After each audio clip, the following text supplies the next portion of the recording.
Hello and welcome. My name is Aaron Stein, Director of the Middle East Program at the Foreign Policy Research Institute in Philadelphia, and you are listening to the Middle East Brief, a podcast focused on developments in the Middle East and why they matter for U.S. foreign policy. Be sure to subscribe to the Middle East Brief on iTunes and Spotify, and sign up to receive FPRI's Weekly Insights newsletter, where a link to the show will be delivered every 2 weeks straight to your inbox at www.fpri.org. Hello and welcome. Today I'm talking to Michael Koplow, the Policy Director at the Israel Policy Forum. How's it going, man? It's good. Thanks for having me, Aaron. And by the way, I should say I'm excited for this because I don't know that you and I have ever, in our long years of friendship, had a conversation that was not about Turkey. I know this is actually a first. We usually only talk about Turkey, right? Because it goes back to our shared love of the country and our mutual history of blogging about it way back in the day. Well, it's good to have you on because we're not going to be talking about Turkey. I think, given your title, it's pretty obvious that we're going to be talking about the upcoming Israel, the upcoming elections in Israel, which are on September 17th. Do you just want to give us a rundown of basically what's been happening in Israeli politics, since the last election, and how this is more or less a redo of what listeners of this podcast will know was something that took place a couple months ago, which was an Israeli election? Sure. So, as you noted, the last election was in April. It ended in a deadlock in a couple of different senses. So, to begin with, the two leading parties, Likud and Blue and White, Kachol Lavan, both ended up with 35 seats. And so there was no clear winner in that sense. And then it was deadlocked in the sense that Prime Minister Netanyahu was unable to form a governing coalition. He basically had a traditional, for him, coalition of right-wing parties and ultra-Orthodox parties that would have been a coalition of 64 seats. But Avigdor Lieberman, who will be familiar to people who follow Israel because he's a former foreign minister and a former defense minister, and also formerly Netanyahu's top political advisor way back in the day when Netanyahu first entered politics, he has a small party that has generally sat with Netanyahu. It's a party that has traditionally been one that represents Russian voters and secular voters. And he kind of at the last minute declined to sit in the government with the ultra-Orthodox parties, and Netanyahu couldn't form a coalition that did not involve both Lieberman's party and the ultra-Orthodox parties, and so there was a deadlock, no coalition, election is getting rerun.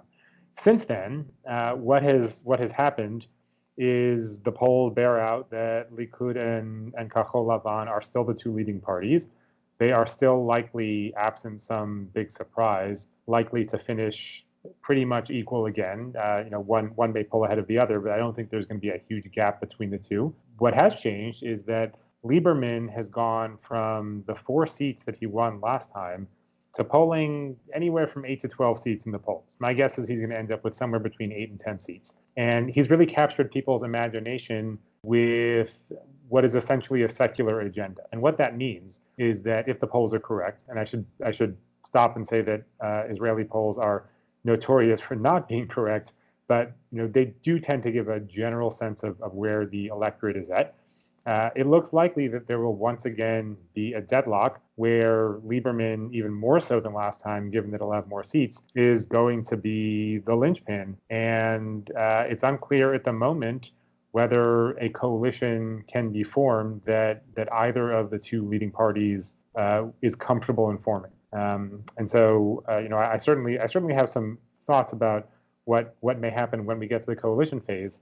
But that's where things stand essentially since the last election. I mean, this is sort of a identity-wise, maybe a transformation for Lieberman, or is this more or less where he's always been, or is he trying to sort of stick his finger up in the proverbial political winds to try and empower himself? It's a combination of all of those things, but I wouldn't say that it's a drastic break. So Lieberman entered politics, as I said, he himself is an emigre from the former Soviet Union. He is from Moldova. He entered politics, formed this Yisrael Beitenu party that was really aimed at capturing Russian immigrant votes. And at its high point, I think the most he got was 13 seats in the Knesset. That's 13 out of 120. And he's gone steadily down since then. And he certainly seemed to have a sense that this was going to be the last election where he would be able to pass the Knesset threshold, which is 3.25%, and that's 4 seats. This was going to be the last election where he could pass the Knesset threshold, where he could really keep on relying on just Russian voters. Now, he has always been an ardent secularist. Partially that's due to his own personal ideology and predilections. Partially it's because the former Soviet Jews who immigrated to Israel are themselves largely very secular, and so breaking the religious monopoly that the ultra-Orthodox have on state institutions has always been a big thing for him, but it wasn't sort of at the very top of the list. He made a calculation pretty clearly that he was going to seize that issue as his number one issue, something that he's always fought for and believed in, but didn't push quite as hard as he is now, and use that as a way to reinvigorate his party and reinvigorate his popularity and make sure that he sticks around for a long time. And if the polls are to be believed, it certainly is working. And furthermore, it's not just working for his party. If there's literally one issue that captures anywhere from 2/3 to 75% of Israelis, it is this notion that there is too much religious coercion in state life, and that there is too much of an ultra-Orthodox monopoly over state institutions such as the rabbinate, which controls marriage and divorce and burial. And people really, if polls are to be believed, and certainly anecdotally, people really want to have a right-wing but secular government. The ultra-Orthodox are very unpopular. And so what you see emerging is Israelis say by huge majorities that they want to see a secular government that does not have an ultra-Orthodox component next time. And Lieberman himself, as I said, is shot up from 4 seats to anywhere between 8 and 12. And that means that A, as I said before, he's the linchpin, but B, even more importantly for him, the ideas that he's putting out there are very popular, and it means that it's going to be a lot tougher for someone to form a coalition that caters to the ultra-Orthodox and does not include him. So that obviously raises a question about Netanyahu, but I want to save him because he's more or less the person I think most listeners will be familiar with. So, as the redo is going, is basically going along here, how is Blue and White positioning itself? I believe last time around they were trying to run on sort of a national security type platform, but sort of we can be better than Bibi. I think I have that right. But yeah. If not, maybe you can just tell the listeners how they're positioning themselves in this election to try and win the most seats in the Knesset. Blue and White is pretty schizophrenic. So last time, some of the schizophrenia came from the fact that it was a brand new party, and I should note, did unprecedentedly well. I mean, winning 35 seats in the Knesset when your party didn't exist a couple of months before the election is impressive. But part of the schizophrenia came from that. They weren't quite sure what they wanted to be. Part of it comes from the fact that the party has 4 co-chiefs, three of whom are former IDF chiefs of staff, and one of whom is Yair Lapid, who is a now veteran and somewhat polarizing Israeli politician. And so there are some real and significant differences between the 4 folks at the top, and so that contributed to some of it. And now part of it is that after having won 35 seats last time with a message that was essentially, you can have the Netanyahu and Likud agenda without Netanyahu. We will be a right of center party that is hawkish on security issues and isn't going to rush into any real peace process with the Palestinians. You can have that, but not have the ultra-Orthodox coercion that comes from Netanyahu's, what he terms his natural partnership with the ultra-Orthodox. And you can have that without Netanyahu and his corruption. That was their message last time, and as I said, it worked pretty well. It got them 35 seats.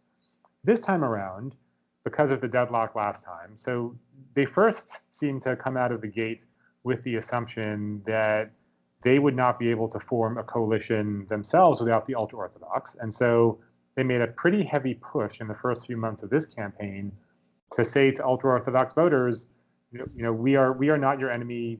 We can be kosher to your voters. We don't have a problem with the Orthodox. That was their message coming out of the gate. And Benny Gantz, who is one of these four co-chiefs, but is the one who's sort of first among equals. He's the one who would become prime minister if they form a coalition. He made a big deal of sitting down with ultra-Orthodox leaders and meeting with them, and that was his message. Then, all of a sudden, this week, Gantz literally did a complete 180, probably in response to the polling I mentioned before that shows huge majorities of Israelis do not want a coalition that includes the ultra-Orthodox. And he literally co-opted Lieberman's message. Lieberman's been going around saying that he wants to put together a national liberal government, which is kind of a joke when you understand that Lieberman is perhaps the most illiberal politician in all of Israel. But he's been talking about putting together a national, secular, liberal government.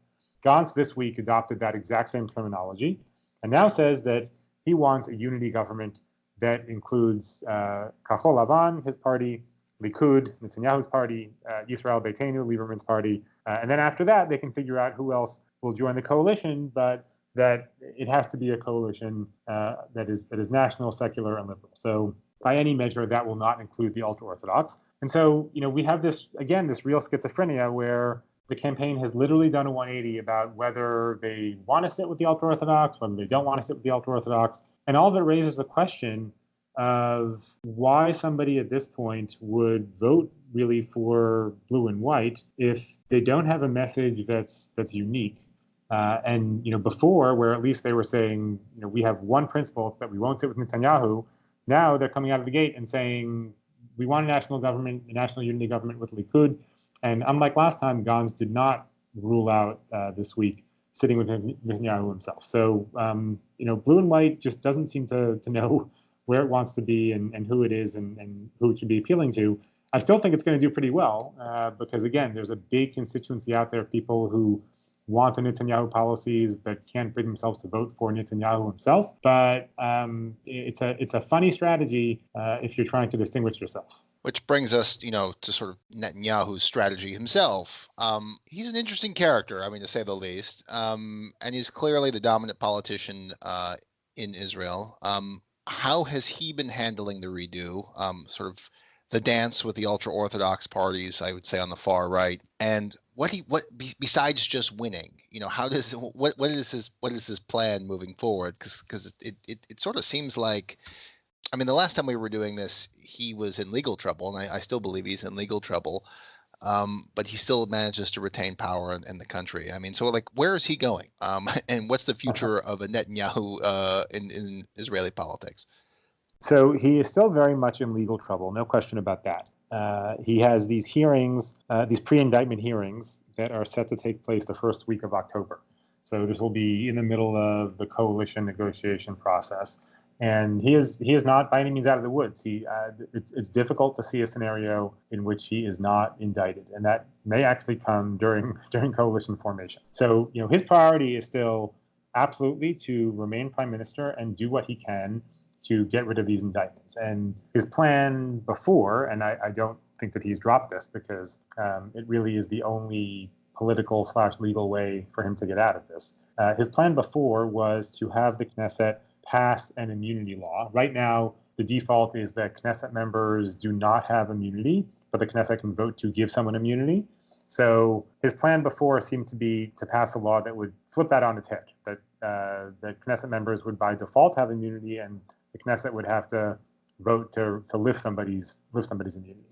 So, it's likely he's going to try to pass that. Although, again, he doesn't have to, because if he has a majority in the Knesset, then that majority can just vote to give him immunity in this instance.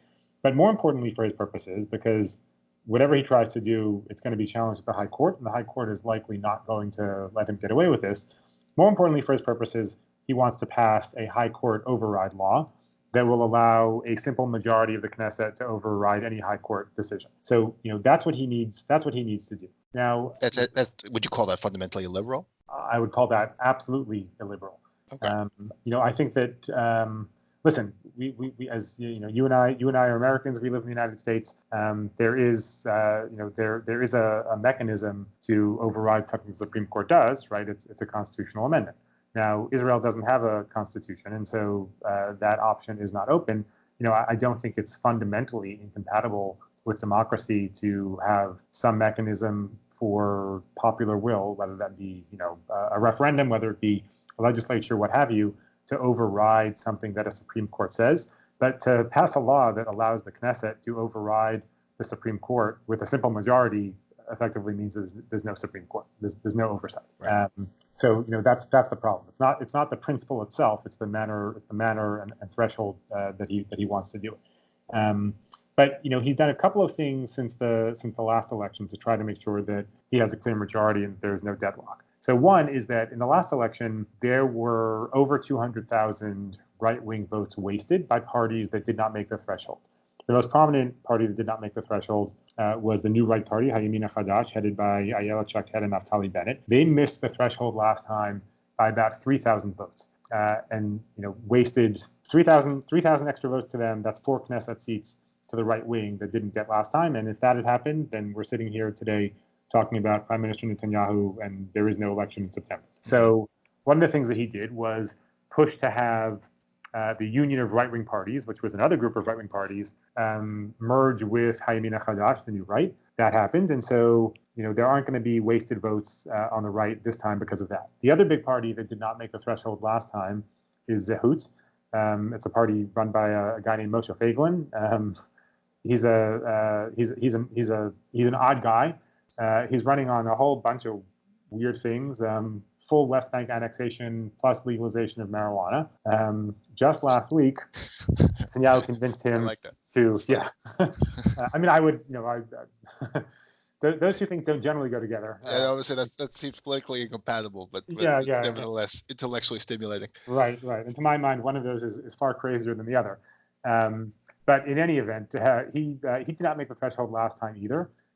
He also last time got over 100,000 votes. So again, tons of wasted votes.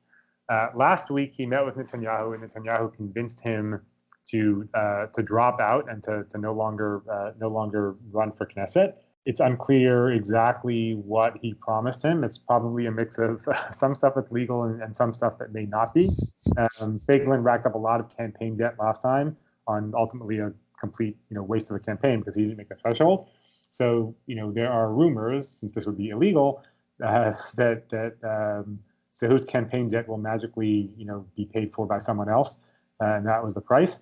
Publicly, Netanyahu agreed to legalize marijuana, which was one of Zehut's big campaign planks, and to possibly appoint Feiglin to some senior position as a non-Knesset member. So in any event, he got him to drop out. And the point is that the upshot is that there will not be any significant wasted votes on the right this time around. There's still some smaller fringe parties that Netanyahu is trying to convince to drop out, but consolidating the right wing and making sure that you don't have over 200,000 wasted votes very well may mean that this polling is off now, and then Netanyahu will end up with a clear majority, and then he's out of the woods. The other thing that he's been doing is going around and warning people, even more so than last time, how critical it is to vote for Likud, and that anybody who doesn't vote for Likud really risks a government of left-wing anti-Zionists who will sell out the country. This is something that he's done in the last 2 election campaigns, but he's pushing it even harder now, and particularly kind of harping on the media, and the deep state is trying to tear him down. Things that we will be intimately familiar with that go on here right in the good old US of A. And so that's what he's trying to do, and it remains to be seen whether it will work. I have my doubts. As I said before, I think we're probably headed toward another deadlock. But he's definitely done some things to shore himself up and try to avoid a deadlock this time. And so how is this? So there's obviously, I try to always link this back to U.S. foreign policy. There's obviously the Trump-Netanyahu dynamic, both as it plays out on the campaign trail for Netanyahu himself, but also the Likud Party. And then, I mean, I don't know if we still call it a peace plan at this point, but, sort of like, American sort of Trump administration enablement of the Netanyahu administration. Is this playing a factor in the Israeli election? And let's fast forward to September 18th. Let's assume that either Netanyahu wins or there's some sort of coalition government or coalition negotiations that come after that. What implications are there for the U.S. and the U.S.-Israeli relationship? It's a great question, and it's playing an enormous factor both now and even more so potentially after the election. So now Netanyahu is making his relationship with President Trump and all of the things that he has gotten from President Trump, that are unprecedented. American recognition of Jerusalem as the capital, the moving of the embassy from Tel Aviv to Jerusalem, U.S. recognition of Israeli sovereignty over the Golan Heights. He is just doubling down on these things and saying to voters, listen, these things only happened because of my relationship with President Trump.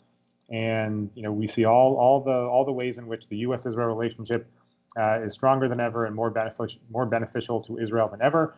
So vote for me, because if I am not prime minister, you run the risk of all of these things going away. And he's pushing that message very hard, and I think it's one that certainly resonates with some Israeli voters, a non-trivial number of Israeli voters. And this includes, by the way, in the last campaign as well, huge posters in Jerusalem and Tel Aviv of Trump and Netanyahu with the slogan "Netanyahu in a different league." Actually, what was really great about those posters was that Trump is taller than Netanyahu, but in the posters they show the two of them at the same height. But he's doubling down on this relationship with Trump now, as a way of getting votes beforehand. Now, after September 17th, the relationship becomes even more important, because something that very well may happen is that the Trump peace plan may be released during coalition negotiations, explicitly as a way of boosting Netanyahu, because the Trump peace plan at this point is not. It's not going to be a peace plan in any way that we really conceive of it. What it is likely to do is to give another gift to Netanyahu by giving an American green light for Israel to begin annexing settlement blocks or applying sovereignty to settlements in the West Bank. And if that happens, and I think that if a plan is released, that will almost certainly be a component of it, Netanyahu, during coalition negotiations, is going to turn to Israelis and to the other parties, particularly blue and white, Kachol Lavan, and what he's going to say is, listen, this is something that is even more unprecedented than the other things we have gotten from the U.S. It is only because of me. I have finally won from the U.S. through my relationship with President Trump an American green light to start basically taking the West Bank. And if I'm not prime minister, it's going to be very difficult to act upon this. And so, you, Benny Gantz, and blue and white, it is your duty as Israeli patriots who want to do everything possible to put Israel in the best possible position to join with me in a unity government and see this plan out. Because if we aren't able to act on it, it may never come again. And he's actually been explicitly making this message over the last couple of weeks as part of his campaign at a couple of campaign rallies. He has explicitly, straight out said, the Trump peace plan is coming immediately after the election, and who do you want to oversee that? Me or someone else? Which leads me to believe that, he's not speculating. I think he probably has some inside information that that the rest of us don't. And so they're on a WhatsApp group, maybe. Right.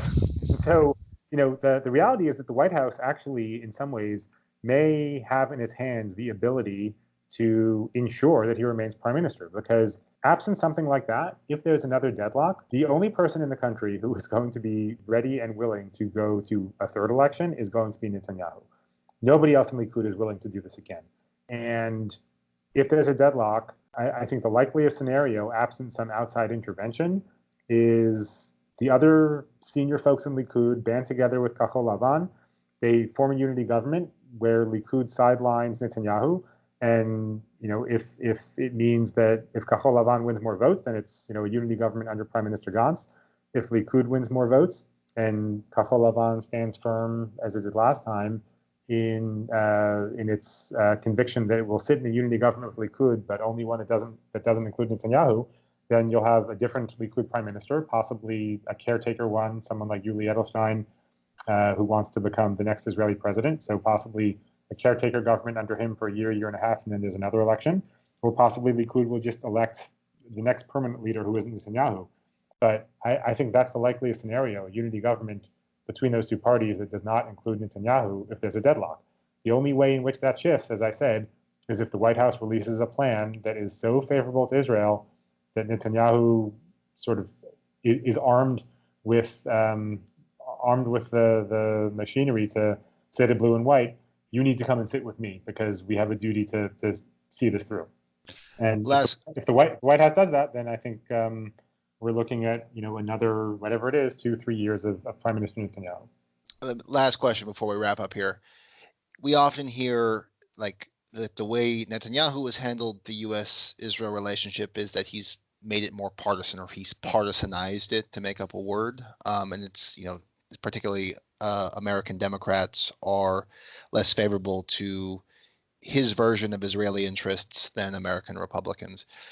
But on the flip side, you see public opinion polls that say Israelis are enamored with President Trump, despite what it appears to be is his administration's willingness to intervene in Israeli domestic politics.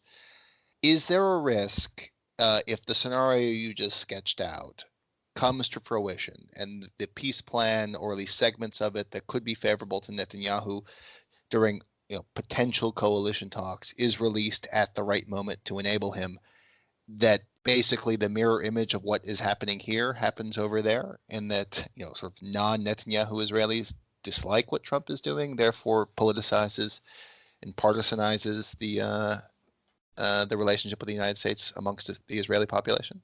No, I don't think it's going to happen on the Israeli side. Israelis, there are some Israelis who just think Trump is the greatest thing that's ever happened to them, and that he has Israel's back and interest at heart no matter what. There are some Israelis who are extremely appreciative of everything Trump has done. They're wary of him because they understand, like many people do in the U.S., that he doesn't really seem to have core commitments. That at heart he's a transactional dude. And they've always been wondering what the ask will be of Israel in return. But whether you fall into group one or group two, most Israelis really, really, really like President Trump. And if he releases a plan that, yes, it will help Netanyahu, but it will also be something that legitimates Israel's hold on the West Bank, and particularly if it legitimates Israel's hold on the big settlement blocks, which really are within the Israeli consensus of what is part of Israel, because they are the blocks that are always envisioned as part of land swaps in a future deal with the Palestinians, and so one day they will become part of Israel officially and formally. If he sort of legitimates that, most Israelis will look at that and just say, wow, this is just the latest amazing thing in a string of amazing things that President Trump has done for us. So I don't think it risks partisanizing, to take our new word, partisanizing things on the Israeli side in terms of the U.S., but it will absolutely just deepen the partisan split on Israel here at home, because as Prime Minister Netanyahu has a lot of problems with Democrats here, as you noted, for a whole variety of reasons. But the biggest one is that Democrats feel that Netanyahu favors the Republicans and sort of goes out of his way to do what he can to make Israel a Republican cause rather than a bipartisan cause. And the more that Netanyahu and Trump get enmeshed together, the more this perception takes hold, and the harder it is to break this cycle of Israel turning into yet another partisan issue. Well, I guess we're going to all have to tune in September 17th. I usually follow your Twitter feed because you both make it amusing and interesting to follow along, and do so in a way that I can understand this, because I am a passive observer of Israeli politics, not an active observer, if that makes sense. And I think that may have come through in my questions. But I appreciate you taking the time to come on. I know you're giving a talk tonight, and you squeezed us in, so I appreciate you taking the time. My pleasure, and even more my pleasure that we had a conversation about a different topic. That's right. This has always been fun. So with that, thanks for joining, Mike, and thank you, everybody, for listening.